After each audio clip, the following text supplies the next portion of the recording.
Hello, hello, hello, and welcome to LVAD Support Group Podcast Edition with your local LVAD engineers, Riley and Christy. Hello. First things first, our support group mission is to gain knowledge and create a shared experience of mutual support and empowerment for LVAD patients and their caregivers. And as always, I think at this point you guys all know the rules. Again, some of these won't really apply to an online forum, but keep meetings on topic in the comments. Don't use any profanity, no threatening behavior. Keep conversations again on topic. Just all in all, be respectful. Remember, people are here to get information. No need to be rude. So today's objectives are adaptability is our main topic. So we're going to go over what is adaptability, how can we develop the skill of adaptability, and then how can we use adaptability as a tool. So starting off, what exactly is adaptability? So here, our definition is adaptability is the ability to learn flexibly and efficiently and to apply that knowledge across situations. So basically, how are we going to take in information and kind of form to whatever situation we're in? How do we apply that knowledge to situations so that we can learn and we can grow and kind of, I don't know, just advance in whatever you want to advance in, whether it's life, career, whatever. Mm-hmm. So we have a little fun animation of a chameleon because we feel like a chameleon is the essence of adaptability. So we entitled this slide, Embrace Your Inner Chameleon. We want you guys to be flexible, and that doesn't mean, oh, can you touch your toes? It's, are you able to move in a conversation and, okay, the conversation went a different way. I'm going to mentally be flexible and say, okay, I can take it in that direction too. Yeah, or not even just in like conversations with words, in actions. Like maybe you plan a trip and something comes up and it just wasn't what you were expecting, you didn't prepare for it. Can you adapt? Maybe your flight got delayed. Yeah. How are you going to react to that? Are we going to freak out and say, oh, this is the end of the world? Or can we adapt? Can we find solutions? Can we kind of make it work in our favor? Be flexible and say, you know what? I actually was meaning to finish this chapter I was reading before I wanted to board the plane anyways. Let me finish that. Oh, I missed my exit. I've been meaning to explore my neighborhood more. Yeah. That's definitely a me thing because I am not very good with directions and tend to miss exits a lot. So I have to be very adaptable. Yeah, the next two kind of go hand in hand. It's keep an open mind and embrace uncertainty.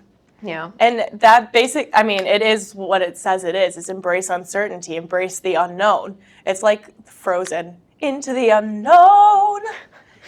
Basically, we never know what life is going to bring us. We never know. I mean, something drastic could happen 5 minutes from now, and we wouldn't know that.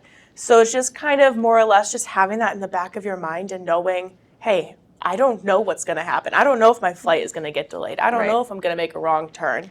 And like you can prepare for things as much as you can. And obviously that's a good thing. You want to be prepared for situations. I'm pretty sure we had this in one of our previous talks as well about preparing for how you think a conversation might go or how you think a meeting might go or preparing for a doctor's appointment. But when it comes down to it, you never know what someone else is going to do. You never know how someone else is going to react. You never know if your flight's going to be canceled or delayed. There are things that you cannot predict and you cannot plan for. So you have to learn to be okay with that and know that life is unexpected. Life isn't plannable. You don't know what the future holds, and just kind of learn to adapt and kind of go with the flow in a sense. And it's skipping ahead a little bit, but there's also a point here that says make the most out of the situation. And that's kind of what we're alluding to, is no matter what happens, just make your mindset, instead of getting angry at something, it's kind of going back to our previous PowerPoint of perspective. Instead of getting angry about it, just say, okay, well, if this is the situation, I can't change it. What am I going to do now? Next, this is our inner chameleon part, but blending in and thriving in different environments. And we don't mean this as blend in, like hide. We mean this as being able to kind of put yourself out there, get yourself out of your comfort zone, out of your little bubble, experience all that life has to offer, and really thrive in those differences. Obviously, like it's important to get to know people outside of your close bubble and kind of learn different perspectives on things, and that's how we grow as humans. So it's important to be adaptable and embrace that change that might come with that, and to one, have better conversations, better connections with people, and just all in all thrive and progress your life in some way. And then blending in with the different environments too is I am a different person when I'm at work versus when I'm out with my friends. I was just having this conversation with my fiance about how, like, there's the Christy at work, and then there's the Christy with my friends, and there's the Christy with my family, and it's not, we were having the conversation of, I almost feel bad about it, almost like you're wearing a mask, but it's not that I'm wearing a mask, it's just different people bring out different aspects of me. They're all me, it's just a different side of me that this person brings out in me versus this person. And that's kind of what we mean too when we say like blend into those different environments. Just try and figure out like who you are in that environment. The next one is improve your problem solving skills, think on your feet. I think both of those are kind of like improv. Yes and? The yes and part of improv. So like improving your problem solving skills. We can go back to the very first point we made on this slide. Your flight got delayed. What are you going to do? Are you going to get mad? No. Well, you might. But then try and get over that really quick. Make the best of the situation, right? Maybe go up to the travel, or you can call your travel agent, go up to the travel desk and say, hey, my flight got delayed. Now I'm going to miss this and this and this. How do I resolve this issue? How can I get on the next flight out? What are my options? And kind of both of those are thinking on your feet because you're not planning for that to happen. So you have to think on your feet to go out there and try and solve your problems. And weigh your options too. Like when you're saying, oh yeah, here what my options are. I know for me, I just bought a house and my dog got sick recently, and it was this whole long thing. She went blind overnight, and then she has her vision back now. It's a crazy story. But the medications that she was on made her pee more, and she was having accidents in the house. And then we were kind of trying to weigh the like, okay, we weren't planning on removing the carpet this soon, but guess we're doing it now because we had to for our animal and for our own health just in general with the accidents.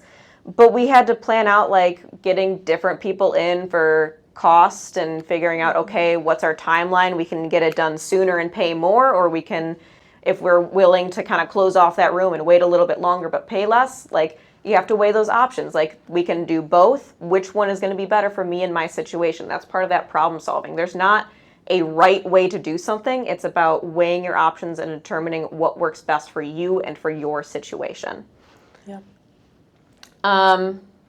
And it all comes back to making the most of the situation. Yeah, exactly. Everything comes back to that. That's Again, basically adaptability in and of itself. Make the most of every situation. You can't control it, but do your best to kind of make do with the cards you're dealt and go from there.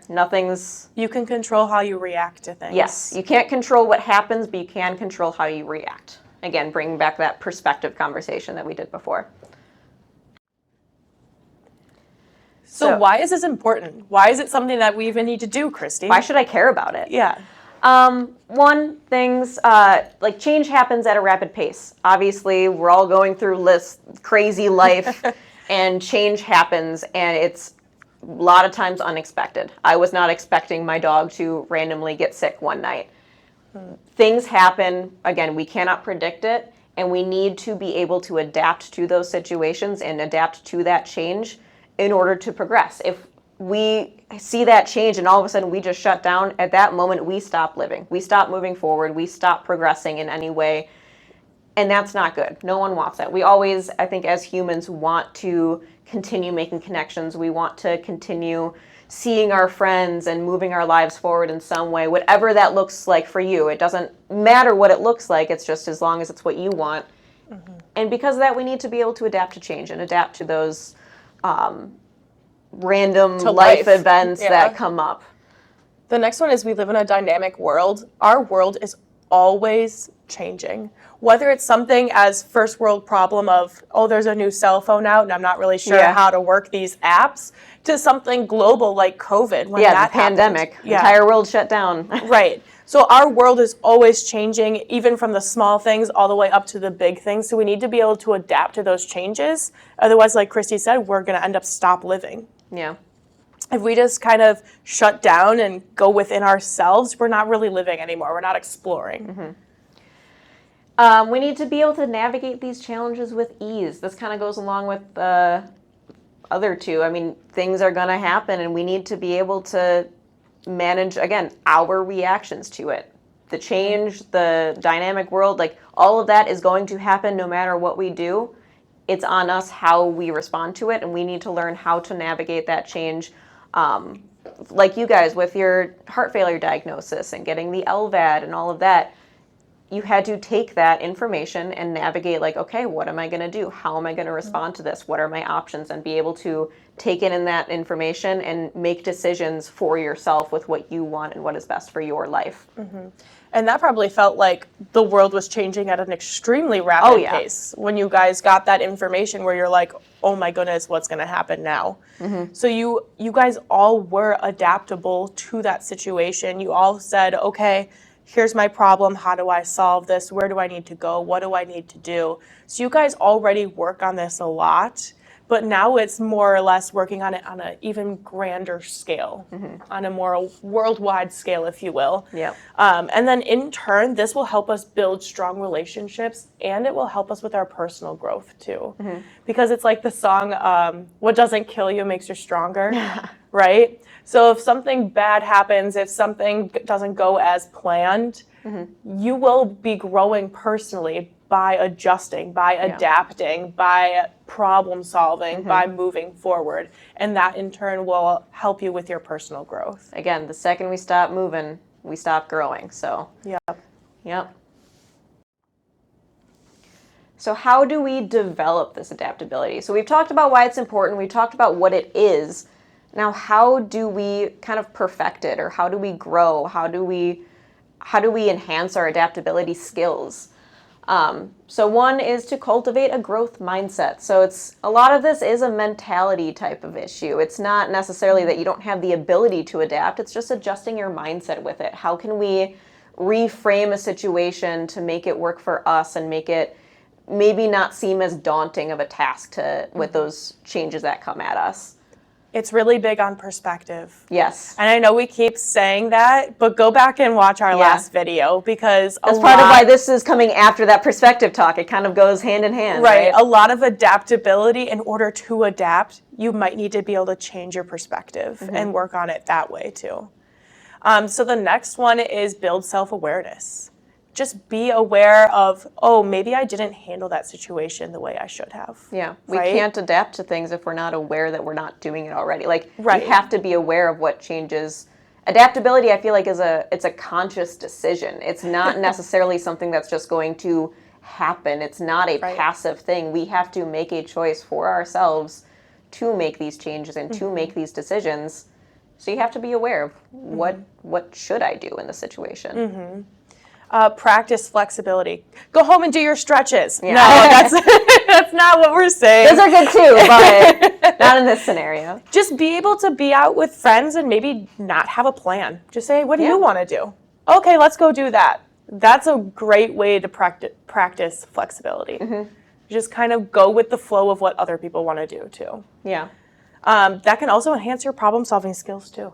Yeah. Like, hey, I want to go do this. Oh, you want to go bowling? I don't have socks. Okay, well, let's go to the dollar store and get socks. And I know it's a silly example that I'm coming up with, but problem solving will come when you work on your flexibility. And that kind of goes with our, if you can think back to our discussion in January, I don't know if we have that as a video on here, but every January we talk about creating goals for ourselves and how to accomplish those goals, kind of like your New Year's resolutions, and making plans for how are we going to accomplish this.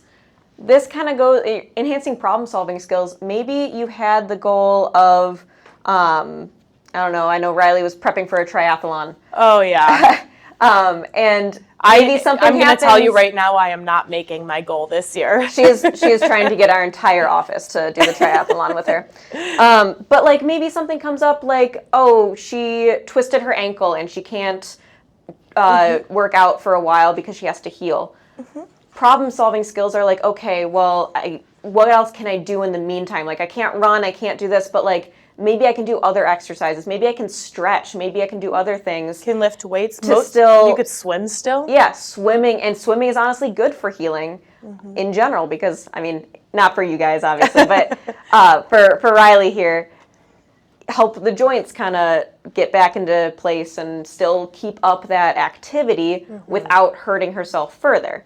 Right. So it's enhancing those problem-solving skills of, okay, this came up, it's preventing me from taking the path. I have this goal and I had this path laid out. Something happened midway through that is preventing me from doing that. Okay, is there a detour? Is there a different path I can take that will still get me to that destination, and how can I reach it? So if you can think back to whatever goals you made at the beginning of the year, how are we doing with that? What has come up? Is there a way that we can still reach that by the end of the year, or a way that we can prep ourselves to reach it for next year? It's okay if you don't reach it this year, but it's all part of that problem solving. Yeah. And again, self-awareness. Yeah. It's definitely okay if you don't make it this year, because I'll be right there with you, not making my goal. Yep. Embracing uncertainty, seek new experiences, both of those kind of go along with each other, okay? Same thing that we have been talking about, go out there. Go out in downtown Milwaukee with absolutely no plan for the day.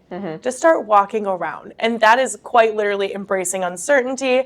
You're gonna run into new experiences. You're gonna have to problem solve. You're gonna have to be flexible. You're gonna, like, that's everything all in one. Yeah. Okay. And then the last one is build a support network. Oh, well, lucky for you guys, we have a support network right here. We can be your support network. This is one right here. Yeah. Obviously, we want you to build your own as well, and your friends and your family and all of them. They're all there to support you. Exactly. But use us. We would love to help support you in any way that we can. That is what we are here for. And that support network is really important with handling all of this. Again, change is scary, change is daunting. And having a support network behind you that you know you can rely on and you know is going to be there, whether it's physically, they're there for you, or emotionally, or whatever you need them for, that can really help you progress and help you face those challenges, to know you're not alone through it. You do have people you can rely on, people you can talk to about it. Or run ideas past, like, hey, I don't know which path to take. I don't know, like, maybe you're still working on building your problem-solving skills. Run some ideas past some people, get their input, and that'll help kind of see how they troubleshoot a scenario, and maybe that'll help you in the future with your troubleshooting skills as well. Like, oh, this was the thought process they went through. Maybe I can apply that to a situation down the line. Oh, look at that. Applying the adaptability. We basically just... we talked about this a little bit. We did. Getting ahead of ourselves. Yeah, so you can apply it in school and education, right? Yes. Say, you know what, I'm working this job. I really want to embrace the unknown and go further with my education. I really want to start troubleshooting where my life is at right now. Maybe I need to go down a different path with my education and school-wise. There's one way to apply your adaptability is through school and education. Yeah. Or even, like, for me, I'm working towards my master's right now. And obviously I'm still working full time. I have my new house and my sick dog at home. Like, I have a lot of other stuff going on. So it's not necessarily just about deciding to go to school, but like, how are you going to balance school and work-life balance? Yeah. And that kind of goes along with work or your career. How are we going to balance our life stressors with our work stressors or our education stressors? Yep. I need to plan out, like, okay, I have this homework due on this day. How am I going to work that in with everything else going on in my life and with work? How can I adapt my schedule to make it work that I can still balance everything? The next two, personal relationships and then provider-patient relationship. Basically, these two, there's always going to be changes happening. Maybe your friend goes and travels to Europe and they're like, actually, I'm going to stay here. That's going to extremely change your relationship with them. Maybe you have a provider and then you decide, you know what, I don't want this provider anymore, switching providers, okay? Or you're going from a normal cardiac doctor to now an advanced heart failure doctor.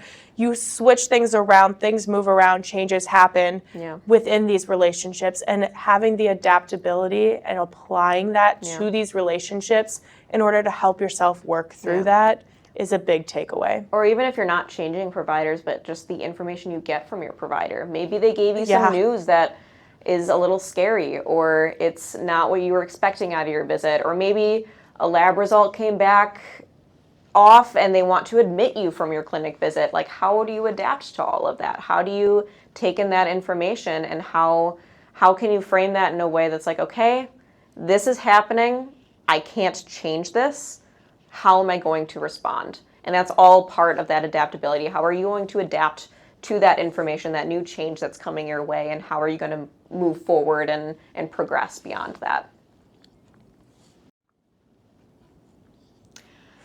And here we have our Charles Darwin quote. So adapt, embrace, and change. Yes. So it is not the strongest of the species that survives, nor the most intelligent, but the one most adaptable to change. So it's not, you don't have to be the smartest or the strongest person in the room. It's about how you are going to adapt to the situations you are in. It's how you respond. Yeah, we were talking about like management even. It's not necessarily the people moving up who are like the most or obviously they're qualified for their position, but they're not the smartest people in the world. No, our bosses are not always smarter than us. No, but it's about how they are going to carry themselves. How are you going to network? How are you going to take in like new information? Again, managers cover the whole team, right? How are you going to take in information from your teammates and apply that to the like enterprise as a whole, like that kind of stuff. It's not necessarily, oh, you're the strongest or you're the most intelligent. It's about being able to take in information and process it, problem solve, troubleshoot, and move beyond that and keep moving forward. Everyone needs to keep moving forward, and that's how we grow. That's Ford's model, isn't it? Keep moving forward. Is it? I think so. Yeah. Sure. But yeah. So that's our takeaway from today: is keep moving forward. Keep moving forward. Be adaptable. Yeah. And keep moving forward. Embrace your inner chameleon.